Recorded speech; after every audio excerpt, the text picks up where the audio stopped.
Et bonsoir Léa. Bonsoir. Vous ne pouviez pas me faire plus plaisir que de parler d'amour comme vous allez le faire, avec nous pour débuter cette émission sur la libre antenne. Vous êtes, on va le dire, la spécialiste des lettres d'amour, notamment d'amour, on va le voir, et pas que d'amour. Oui. En France, vous avez rédigé près de 7000 lettres pour les autres, et donc pas seulement d'amour, mais ça peut être aussi de reconquête, hélas parfois de rupture, entre autres. Et vous êtes en fait une véritable amoureuse des mots et de l'amour. Comment a commencé cette passion, chère Léa ? Eh bien, cette passion a commencé très jeune. J'ai toujours aimé écrire. J'ai toujours tenu des carnets remplis de mots et de mots d'amour. Et pendant mes études, en fait, j'étais en Hippocagne et j'ai monté un petit blog sans prétention à côté pour faire un petit peu autre chose que le bachotage et l'exigence que demande la Cagne. Et un jour, j'ai posté une lettre que je n'avais jamais osé donner à mon ex. Et là, il y a plein de gens qui m'ont mis en commentaire « Oh, j'adore comment tu écris. Est-ce que tu pourrais m'aider? Est-ce que tu pourrais écrire pour moi ?» Et en fait, du coup, c'est les gens qui m'ont donné l'idée. Moi, ça ne me serait jamais venu à l'esprit. Et du coup, pendant 2 ans, j'ai fait ça gratuitement. J'écrivais pour les autres. Et en échange, les personnes acceptaient que je publie leurs lettres sur mon site. Alors, voilà. Quand on vous rencontre et on vous dit « Et vous, que faites-vous » qu'est-ce que vous dites ? Je dis que je suis écrivaine publique spécialiste de l'intime, ou spécialiste du courrier sentimental. Ah oui, spécialiste du courrier sentimental. Parce que c'est cela, vous aviez d'abord créé un site, alors que vous meniez brillamment vos études de lettres, de lettres à la fois classiques, et oui. Vous n'avez pas fait que ça d'ailleurs. Vous avez créé un site où vous parliez d'amour, et puis bon, l'audience était, on va dire, confidentielle, et jusqu'au jour où vous avez mis en ligne justement cette fameuse lettre très personnelle. Vous aviez en fait retrouvé un courrier adressé à un ex, et c'est là où tout a commencé, où cette passion a pu être mise au grand jour, et vous avez envisagé de professionnaliser finalement la rédaction de ces lettres. Oui, tout à fait.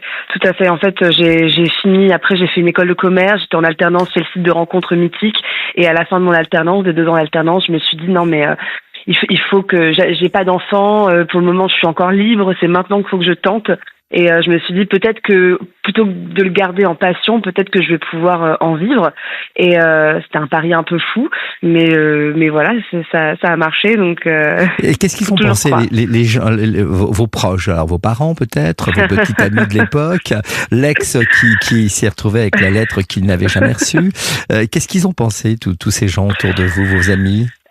Je pense que pendant longtemps, ce n'était pas du tout pris au sérieux. Je dirais qu'il n'y a que mon père qui a cru en moi dès la première lettre, dès les prémices. Enfin, vraiment, mon père, il était derrière moi tout le temps. C'était d'ailleurs, je pense, mon premier lecteur et seul lecteur pendant longtemps, d'ailleurs. Et alors que ma mère avait plutôt peur, elle se disait « Attends, je comprends pas, t'as un bac+5, tu pourrais avoir une super place en CDI. » Donc du coup, je dirais que c'était plutôt très mitigé, et je pense que mes amis se demandaient un peu ce que je faisais, et je pense qu'ils pensaient que je ne faisais rien de mes journées en vérité, alors que je bossais comme une folle. Et oui, parce que c'est pas rien de se mettre à la place des autres, parce qu'il faut se mettre à la place des autres. Oui. C'est une introspection totale de l'autre, et vous allez nous expliquer un peu comment vous travaillez. Alors sur votre blog, sur votre site, votre travail est classé comment finalement? Comment on s'adresse à vous, pour quel type de lettres, et quel type de lettres vous proposez d'ailleurs? Oui, alors déjà maintenant, en fait, depuis 2 ans, le site a été laissé un peu à l'abandon parce que les choses évoluent, la manière de communiquer évolue, donc maintenant tout est sur Instagram. Je communique uniquement sur Instagram, et donc il y a un petit lien dans la biographie pour que les gens puissent me commander une lettre. Et tout se fait maintenant sur un formulaire. Avant, je faisais aussi par téléphone, mais j'ai complètement arrêté parce que, en fait, moi, je suis quelqu'un, c'est ce qui me permet de faire ce métier, mais d'extrêmement empathique. Et ce qui fait que que ça me permet de me mettre totalement à la place des gens, mais ce qui fait aussi que lorsque je les avais au téléphone, oui. il m'arrivait de pleurer avec eux et de me rendre littéralement malade parce que je les avais vus et entendu leur trémolo, etc. Et en fait, j'arrivais pas. Vous n'aviez pas la à distance passer nécessaire pour leur faire la lettre qu'ils attendaient. Alors, on a les lettres, on a dit d'amour, mais pas ça, pas que. Alors déjà, dans l'amour, il y a plein de choses, parce qu'il y a des lettres d'amour romantiques, des lettres d'amour impossibles, des lettres d'amour adultères, des lettres d'amour pour des amoureux, des amants, des amis, des reconquêtes, des retrouvailles. Reconquêtes, des retrouvailles incroyables de personnes qui se sont pas vues depuis 50 ans. De pardon. Et puis aussi de gratitude, de pardon, de réconciliation après de longues années aussi. Ça peut être... J'ai fait récemment un père avec son fils, par exemple, c'était extrêmement émouvant. Deux sœurs, ça peut être vraiment tout. Et aussi, il y a des gens qui se commandent des lettres pour eux-mêmes. Ça arrive assez souvent. Ah bon ? En fait. Pourquoi ? Pour s'écrire soi-même et c'est quoi ? C'est des personnes qui ont des égos incroyables, c'est quoi ? Non, pas du tout. Au contraire, non. La plupart du temps, ce sont des personnes qui ont été soit maltraités durant l'enfance, soit qui ont vécu des violences conjugales, physiques ou émotionnelles, et qui en fait ont besoin d'une lettre un petit peu pour se reconstruire, comme un mantra à lire et à relire à l'envie. Et du coup, voilà, ça va être une lettre extrêmement positive pour et la lettre comme écrivait à l'enfant. Est adressée à soi-même et écrit. Qui est censé l'écrire, justement, la personne à qui elle est adressée ? C'est comme si elle s'écrivait une lettre elle-même. D'accord. Ouais. Ou à leur enfant. Ça arrive souvent, ça aussi, que j'écris la lettre à la petite. Et alors, votre spécialité véritablement, ça reste quand même le courrier sentimental. Vous ne faites pas ou vous refusez, j'imagine, les courriers administratifs, même si c'est un peu. Non, je ne fais pas, non. Voilà. Vous aimez cette plongée dans l'intimité de l'autre ? Oui, c'est sûr que c'est. C'est ce qui m'anime complètement. Alors on pourrait se dire qu'il y a un côté un peu voyeur, mais c'est pas du tout comme ça que moi je le vis. J'ai l'impression d'être une petite fée en fait qui va pouvoir aider les gens d'une manière ou d'une autre, soit à se réparer soi-même, soit à réparer une relation, soit juste à se faire du bien, à renouer des liens et en fait de promouvoir le pouvoir magique des mots. Tout simplement, parce qu'on oublie souvent que en fait, l'écriture est un vrai remède à beaucoup de choses. Je vous confirme. Les personnes qui vous contactent, elles savent déjà ce qu'elles veulent dire ? Alors, il y a toutes sortes de personnes qui me contactent. Il y en a qui, la plupart du temps quand même, elles m'écrivent beaucoup. Elles rentrent dans les détails, dans les anecdotes, dans leur intimité vraiment profonde. Et il y a même des gens, et de plus en plus d'ailleurs, qui ont déjà écrit leurs lettres. Et qui vont me demander en fait soit de la sublimer, soit de la rendre plus poétique, plus drôle, ou que récemment, l'été dernier, j'ai eu une maman qui allait marier son fils et elle m'a dit il est cuisinier, j'aimerais beaucoup un discours de mariage sous forme de recettes de cuisine. Et donc voilà, elle avait déjà presque tout écrit, mais sauf qu'il n'y avait pas la bonne forme. Donc là, c'est plutôt un exercice de style. Donc en fait, ça dépend de plein de choses et parfois voilà, c'est plus un exercice stylistique qu'autre chose, et parfois à l'inverse, c'est vraiment aider les gens à exprimer ce qu'ils n'arrivent pas à exprimer du tout, qui restent bloqués. À trouver les bons mots. Et vous arrivez à le faire sans leur parler directement, puisqu'avant vous leur parliez pour échanger plus facilement. Et aujourd'hui, vous arrivez à le faire par écrit simplement. Vous arrivez à ressentir ce que les gens expriment, ce que les personnes arrivent à exprimer, parfois maladroitement, parfois pas avec les bons mots. Vous arrivez à les ressentir quand même de loin ? En fait, ce que j'explique souvent, c'est que c'est ça la partie entre guillemets la plus longue, c'est de lire et de relire le formulaire. Et à un moment donné, je ne sais pas comment expliquer, mais c'est comme si je rentrais en transe, comme si j'étais une autre personne, que j'étais plus vraiment moi, et que je percevais exactement ce que la personne veut dire. Et du coup, quand j'écris, si j'écris une lettre où la personne elle me demande une lettre de colère, de haine, parce qu'elle vient d'apprendre, je sais pas, une relation adultère de la part de son conjoint, ou voilà, et ben je vais être moi-même en tremblement, en colère. Je me rappelle une fois où mon conjoint il est passé derrière moi et je lui ai mal parlé. Il m'a dit mais qu'est-ce qui t'arrive? Et je lui ai dit mais désolé, en fait je suis en train d'écrire une lettre où le mec c'est un salaud. Et en fait voilà, je rentre vraiment, et pareil, enfin combien de fois je pleure, je suis en sanglots devant mon ordinateur. Donc c'est très énergivore parce que j'ai l'impression d'avoir vécu par procuration des milliers de vies. Et en même temps, ouais. Oui, allez-y. Et en même temps. Et en même temps, du coup, ça m'a permis, moi, dans ma vie personnelle aussi, de prendre beaucoup de hauteur et de distance sur plein de sujets et d'être dans une grande bienveillance, je crois, envers les gens en général et de n'être jamais dans le jugement. C'est donnant dans ces histoires-là, dans ces échanges-là. J'imagine que vous, durant vos études et puis amoureuse comme ça des lettres et de l'amour, enfin de l'amour poétique, de l'amour écrit, vous êtes non pas inspiré, mais vous êtes nourri des lettres d'amour qui avaient été écrites par des grands auteurs. On pense à Victor Hugo et Juliette Drouet, par exemple, où les lettres étaient Anaïs Nin, Henri Miller aussi. Oui, Gustave Flaubert, Louise Collet, Kafka aussi, je crois, avec Milena. Même celles qui sont un peu fictionnelles, comme dans Les Liaisons dangereuses. Tout à fait. Ça a été un roman qui a été une grande bascule pour moi parce que je l'ai étudié au bac et en fait, je l'ai lu. C'est le seul roman que j'ai dû lire 2 ou 3 fois. Je relis pas trop les livres normalement, et celui-ci, il y a des passages vraiment que je connais par cœur. Et je pense que j'ai été extrêmement admirative de la plume de Laclos, cette capacité à rentrer dans chacun de ces personnages qui sont pourtant si différents, et je pense que ça a aussi beaucoup joué. Et puis la nouvelle Héloïse de Jean-Jacques Rousseau. Tout à fait, bien sûr. Et aussi, oui, donc tout cela, ça a nourri votre passion. Vous écrivez depuis toute petite, je pense. Oui, tout à fait, depuis toujours. Et puis j'ai tout gardé. Donc c'est c'est chouette de pouvoir aussi voir les évolutions, tant en termes de plumes, de style que de pensée en fait. Et Juliane me précisait dans la fiche qu'elle a préparée, à mon intention, elle dit que vous avez écrit de nombreuses lettres d'amour à vos amis. Oui.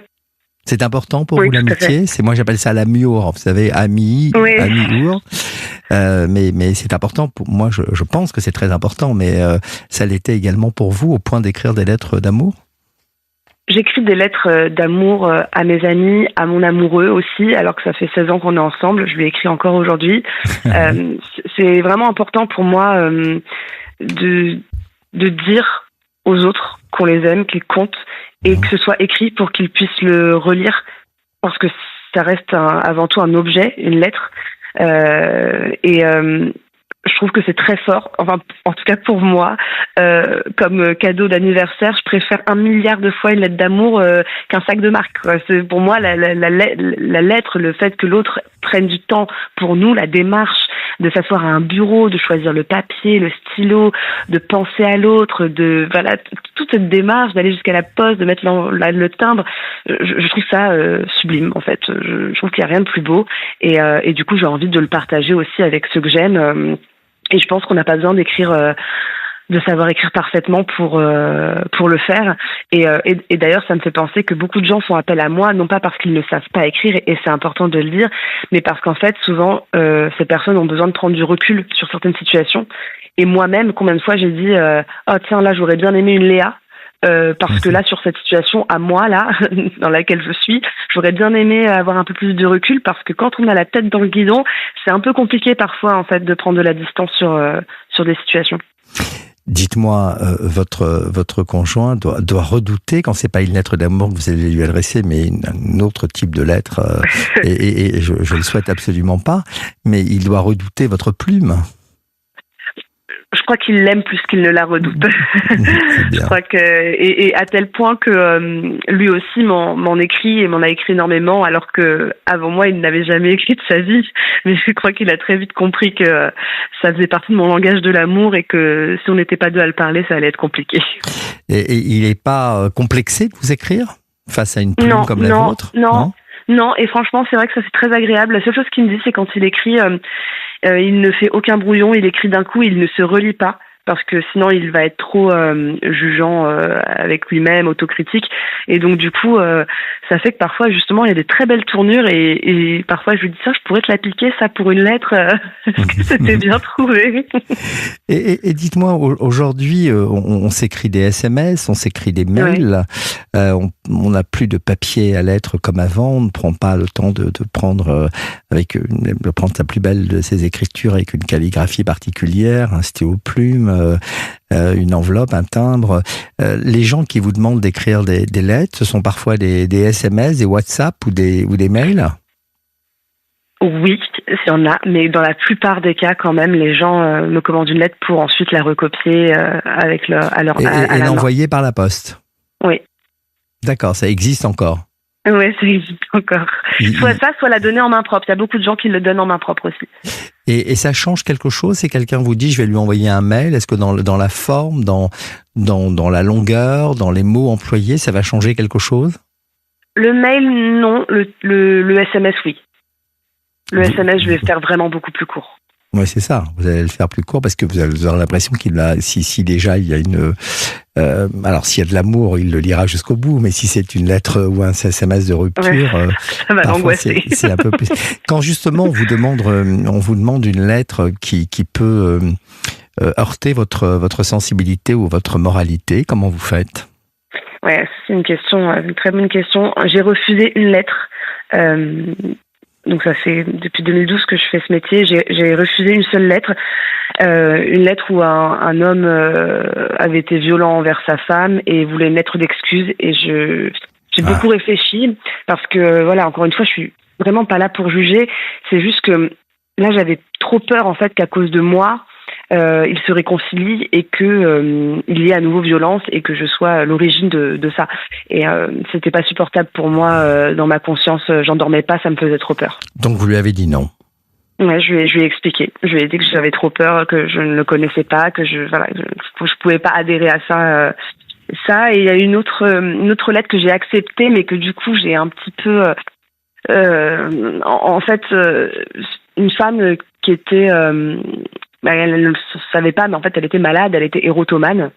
Et donc, l'érotomanie, c'est quand on est persuadé que l'autre vous aime alors que vous ne le connaissez pratiquement pas. Ouais. Exactement. Et en fait, elle me demande une lettre d'amour et bon, je commence à lui écrire. Et puis, pendant que je lui écris, je sais plus quel était le détail, mais je me dis, tiens, c'est étrange. Je lui demandais une information complémentaire et là, elle me répond, ah non, mais je vous ai pas dit, on ne s'est jamais parlé.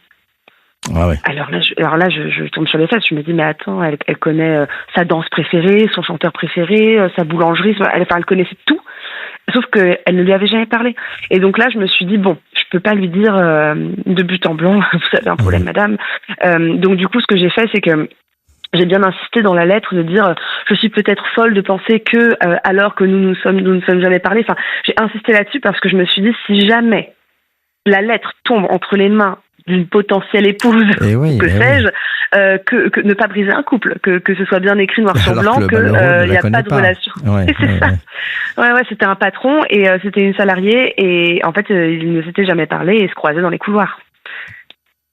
Et alors, donc ça c'est un peu les limites de l'exercice. Et quand quelqu'un vous appelle, un homme par exemple vous appelle en disant voilà, ça fait X années que je suis en relation avec quelqu'un, nous sommes ensemble, mais je n'arrive pas à lui dire que je vais la quitter, je n'arrive pas à trouver les mots. Il vous décrit la situation qui laisse penser que l'autre est à milieu de penser qu'une rupture est annoncée. Vous faites cette lettre? Oui, parce que en fait, moi je trouve que c'est très bien de passer par l'écrit pour une lettre de rupture. Plein de personnes j'entends souvent oh c'est très lâche, il faut le dire en face, etc. Je suis absolument d'accord pour qu'à un moment donné il y ait une conversation en face à face, mais je trouve que de poser les mots permet déjà de ne pas être coupé, parce que dire à quelqu'un je te quitte en face, c'est sûr qu'il va y avoir des larmes ou de la colère, et donc du coup on va pas pouvoir aller au bout du raisonnement. Et l'autre, du coup, n'aura pas les explications nécessaires pour faire son deuil.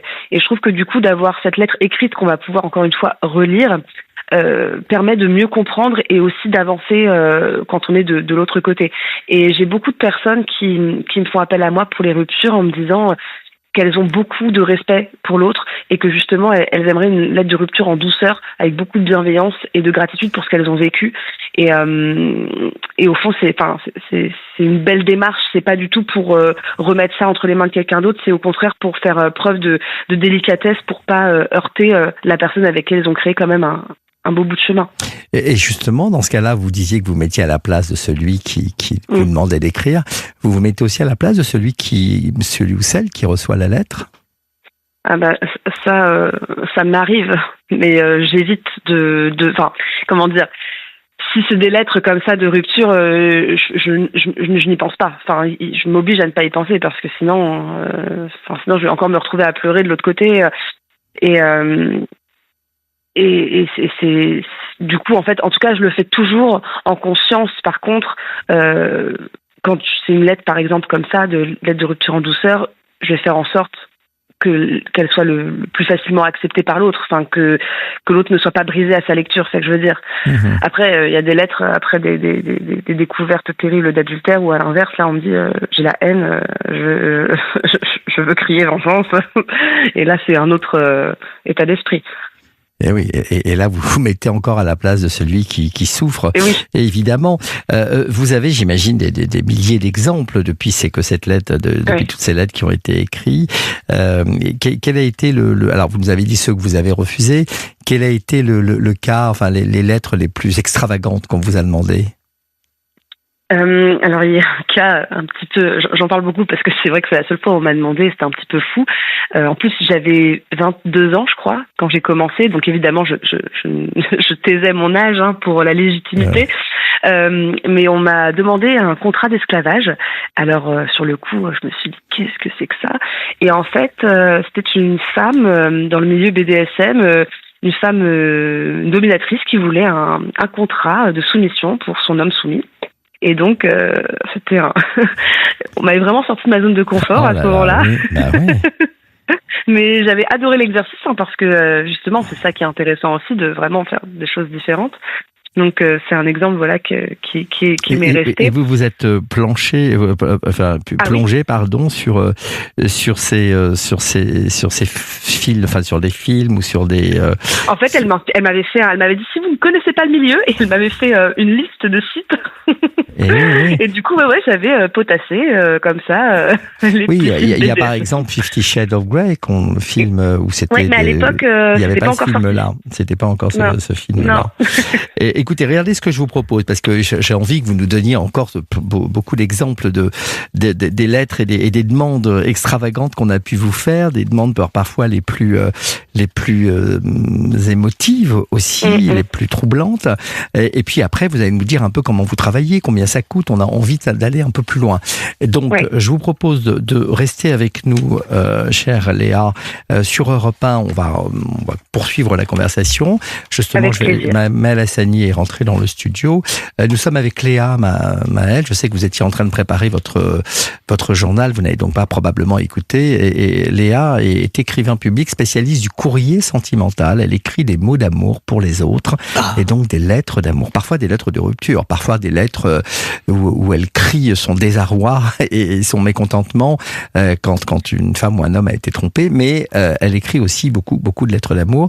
Et je pensais à vous, chère Maëlle, peut-être qu'on pourra faire appel à elle pour une lettre que vous pourriez adresser à votre dulcinée. Enfin, on en parlera tout à l'heure. Je suis très bien inspiré tout seul. Ah bon? Vous croyez? Vous n'avez pas encore lu et vu les lettres de notre chère Léa. Restez avec nous, Léa, on se retrouve. Avec plaisir. Vous êtes toujours avec nous, Léa? Oui, je suis toujours là.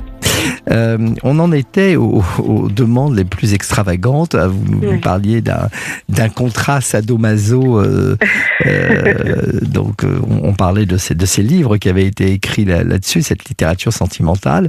Mais vous vous y êtes prêté. Vous étiez très jeune, 22 ans, et vous vous y êtes prêté. Et est-ce que le contrat écrit sentimental et surtout, plutôt sexuel, à caractère sexuel, était à la hauteur de ce qu'attendait la personne qui vous l'avait demandé? Oui.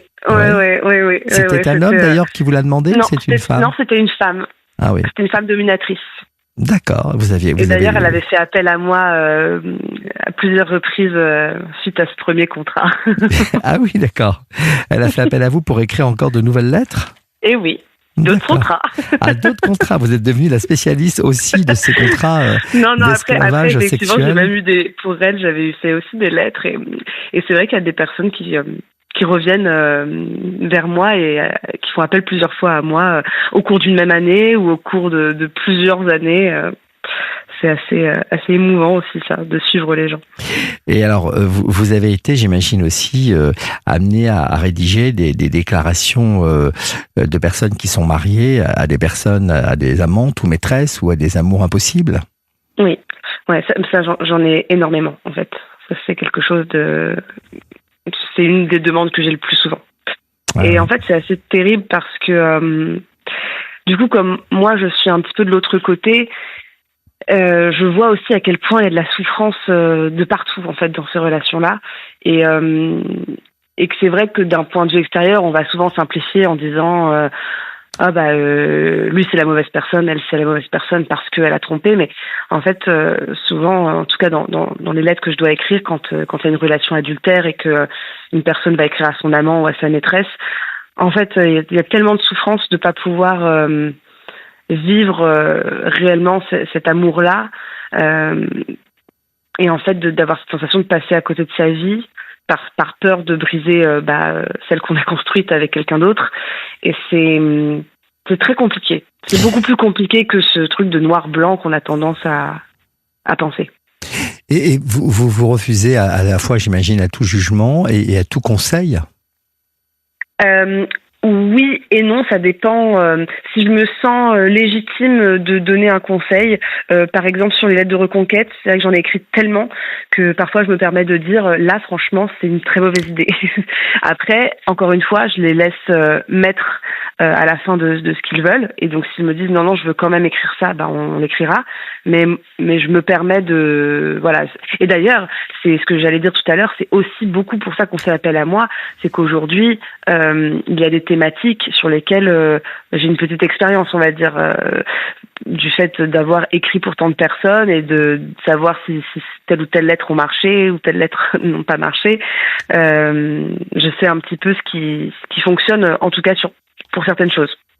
Vous diriez que chaque lettre est unique? Alors, je dirais que oui, chaque lettre est unique. Après, il y a, par exemple, pour les lettres d'amour, ça dépend ce qu'on va me donner comme information. Si j'ai peu d'informations, forcément, moi, je vais revenir sur des formules que moi, j'utilise régulièrement, parce que malgré tout, j'ai ma plume. J'ai mon style quand même à moi, que je peux pas effacer. Et donc, du coup, si j'ai peu d'informations, il y a des tournures de phrases qui vont revenir. En revanche, la plupart du temps, les gens me fournissent assez d'éléments pour que la lettre soit entièrement personnalisée. Vous avez des lettres, et j'imagine aussi parfois de femmes ou d'hommes qui, un peu à l'ancienne, adressent une missive à leur conjoint parce qu'ils ont découvert la tromperie, l'adultère. Oui. Ouais. Et j'en ai eu une qui était terrible parce que, en fait, la personne avait mis comment on appelle ça, un mouchard sous le lit conjugal parce que ça faisait des mois qu'elle était persuadée qu'elle se faisait tromper et lui disait que non. Donc elle a voulu. Elle a mis un mouchard parce qu'elle était. En plus, sous le matelas. Elle le trompait. Enfin, il la trompait. Il la trompait sur le lit conjugal, dans le lit conjugal. Tout à fait. Oui, tout à fait. Voilà, sans problème. Et donc du coup, elle avait mis des mouchards dans la voiture, un peu partout, mais c'est sous le lit conjugal que ça s'est passé. Et en fait, du coup, elle a tout entendu. Enfin, voilà, on passe les détails, mais enfin voilà, elle a eu vraiment le poteau rose, quoi. Et donc en fait, elle m'avait envoyé des extraits.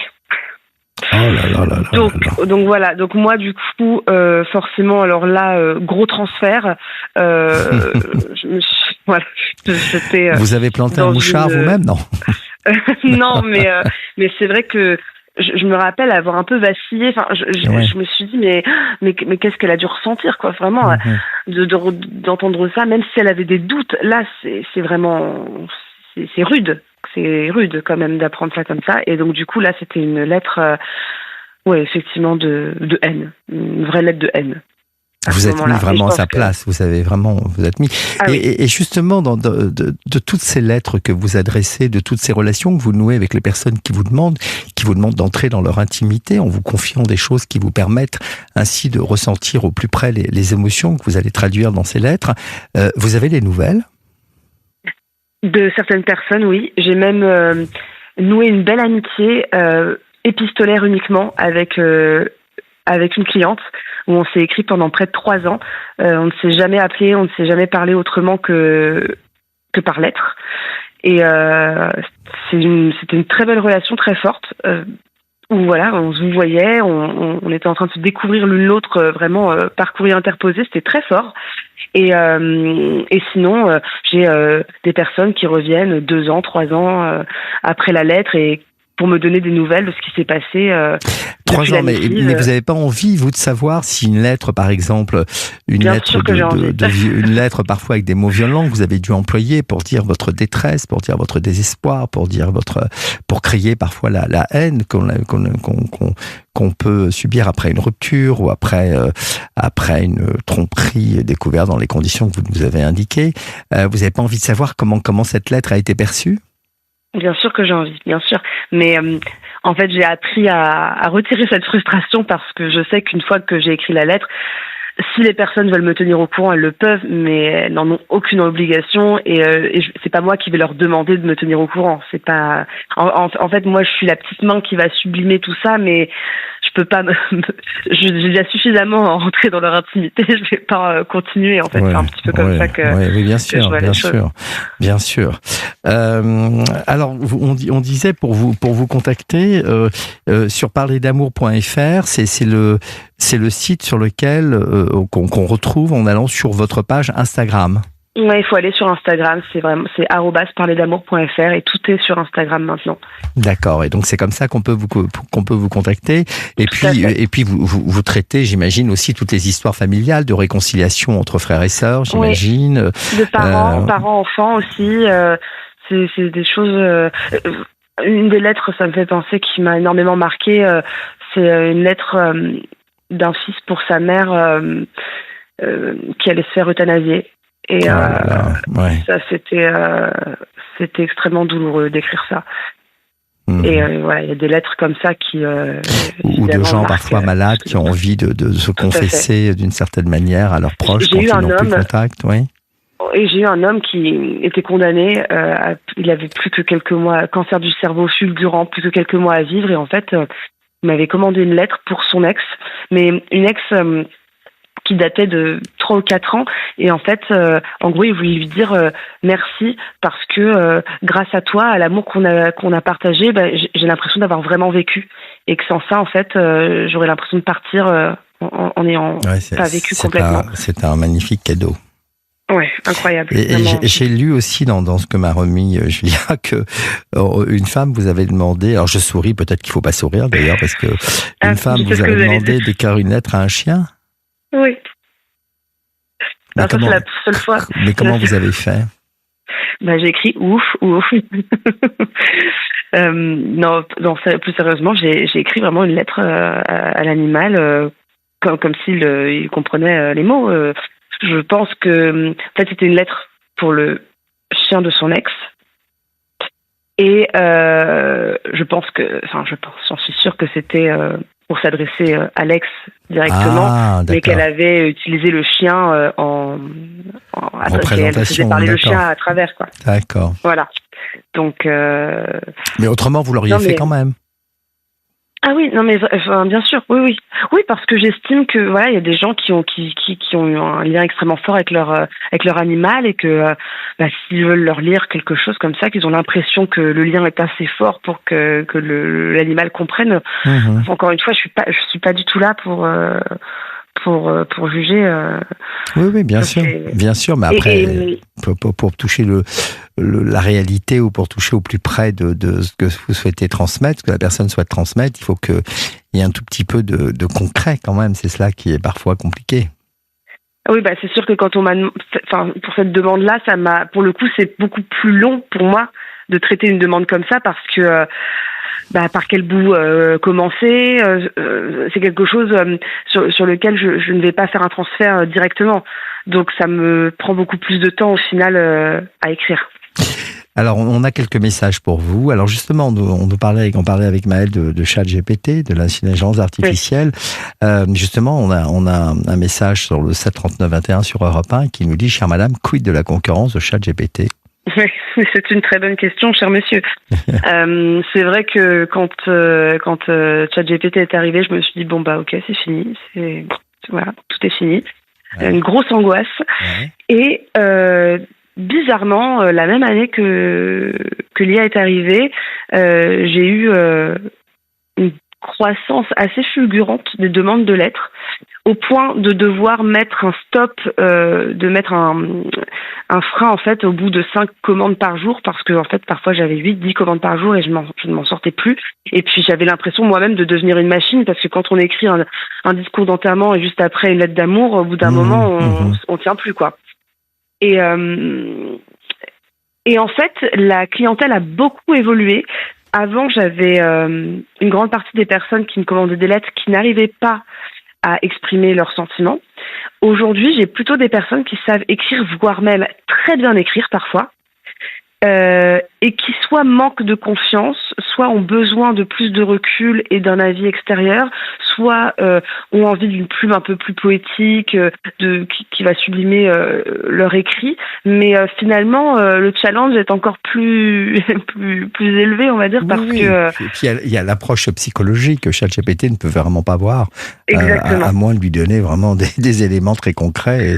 Et là, vous perdez plus de temps. Mais oui, mais c'était intéressant. Et donc, vous n'avez pas perdu de votre croissance. Donc, pour le moment, non. Après, comme le disait votre collègue tout à l'heure, aujourd'hui, non. Demain, vu déjà ce qu'il est capable de faire, ça se trouve, demain, il sera capable de rentrer totalement dans la psychologie. Enfin, ça peut arriver. Après... moi, je pars du principe que quand même, pour certaines lettres importantes, parce qu'en fait, c'est ça aussi, c'est qu'il y a des lettres qui sont tellement importantes pour les gens qu'ils se disent... Il n'y a qu'un humain qui peut le faire, c'est pas des algorithmes ou des... et en fait, et derrière, en fait, on va écrire la lettre à 4 mains. Et ça, c'est quelque chose sur lequel je veux insister, parce que c'est pas, les gens viennent pas vers moi en me disant, tiens, je voudrais une lettre d'amour, et puis moi, je vais écrire leur lettre, et en fait, eux, ils ont juste, entre guillemets, la flemme d'écrire. C'est pas du tout ça. Les gens qui viennent vers moi, au contraire, souvent, c'est qu'ils ont tellement d'amour, ou de respect, ou voilà, une telle envie de bien faire pour la personne à laquelle ils ont envie d'écrire, que du coup, ils font appel à moi, et en fait, on va écrire à 4 mains. Et c'est ça qui est très, qui est très beau. Il y a aussi l'effort de la volonté de s'impliquer, et cet effort. Alors, on a Bernadette qui nous dit, Léa, l'écriture est un moyen de communication. Les mots apaisent, permettent de comprendre, et pour les ruptures, les mots écrits sont un pansement. Christiane qui nous écrit souvent et qui nous parle de Malo, son chat, elle nous dit qu'elle avait écrit de très beaux poèmes pour ses chats, et Chouchou notamment en 2023, qui était son chat hélas disparu. Donc voilà, elle avait eu ce besoin également d'écrire. Alors Guy du 89 lui pose une question pour le moins étrange qui n'a rien à voir. Je ne sais pas pourquoi il nous pose cette question, mais je vais quand même la poser, puisque c'est le principe des SMS, et que j'invite les auditeurs à nous adresser des SMS pendant l'émission, donc il faut quand même qu'on les fasse vivre. Léa a-t-elle déjà fait appel aux détectives privés pour les correspondances particulières en matière d'adultère? C'est-à-dire que vous auriez eu besoin de rapports de détectives pour écrire des... Non, moi vraiment, vous appuyez sur ce que vous dites. Bah oui. Et oui, exactement. Il n'y a aucune vérité. La vérité, c'est celle de mon client ou de ma cliente. C'est leur vérité, et c'est ça qui m'importe. Il nous a écrit 3 fois cette question. Il nous a adressé 3 SMS. Il tenait à cette question. Peut-être que c'est un détective privé. Oui, c'est pour ça qu'il voulait savoir si vous aviez besoin de lui. On va terminer. Juste, le coût d'une lettre diffère en fonction de son objet ou pas, ou c'est le même prix pour tout le monde? Alors, il y a juste deux prix. C'est 70 € la lettre que j'écris en 3-4 jours. Et s'il y a une demande très urgente, je l'écris en 24 heures. Et donc là, c'est 90 €. Pour vous donner un exemple, cet été, il y a une maman. J'étais à un mariage moi-même pour inviter à un mariage. Et il y a une maman qui me commande un discours de mariage pour sa fille. Il était 11h le samedi et elle me dit « Bonjour Léa, je suis en catastrophe. Je n'ai pas écrit de discours de mariage pour ma fille et son mariage a lieu dans 3 heures. J'ai honte. » Enfin voilà, et là, et voilà, bon, là, elle était dans un état pas possible et donc je me suis dit « Non, je ne peux pas la laisser comme ça. » Et donc on était au brunch et je suis rentrée à l'hôtel pour lui écrire son discours. Oh là là, il devait être content, votre ami. Votre amoureux. Non, mais c'était pas mon mariage, hein, j'étais invitée à un Non, je sais. Ah oui, vous étiez invité, vous étiez au brunch. Oui. Et vous étiez invité, pardon. Je pensais qu'elle vous avait écrit sur votre. Ah oui, d'accord. Bah oui. Donc du coup, et vous avez réussi l'exploit. Oui. Bon, vous aimez les challenges de toute façon, Léa. Oui, ça j'aime bien, ça j'adore. Léa, ce fut un plaisir de découvrir comment vous êtes venue à ce métier, de découvrir la passion que vous y mettez, la volonté vraiment à la fois de faire bien, d'accompagner, de comprendre, de ressentir, d'exprimer. Tout ça, c'est des choses qui nous parlent évidemment dans la libre antenne tous les soirs sur Europe 1. C'est ce que nous essayons nous-mêmes de faire en écoutant les gens, les auditeurs nous appeler. Et ce fut un plaisir d'échanger avec vous sur tout cela. Plaisir partagé, merci beaucoup. Merci, parlerdamour.fr. Voilà, on peut retrouver Léa si vous avez besoin d'elle, si vous avez besoin qu'elle vous aide véritablement à dire ce que vous avez sur le cœur à des gens qui vous sont proches, quelle que soit la situation. C'est probablement la bonne personne. À très bientôt, Léa. Au revoir, merci. Au revoir.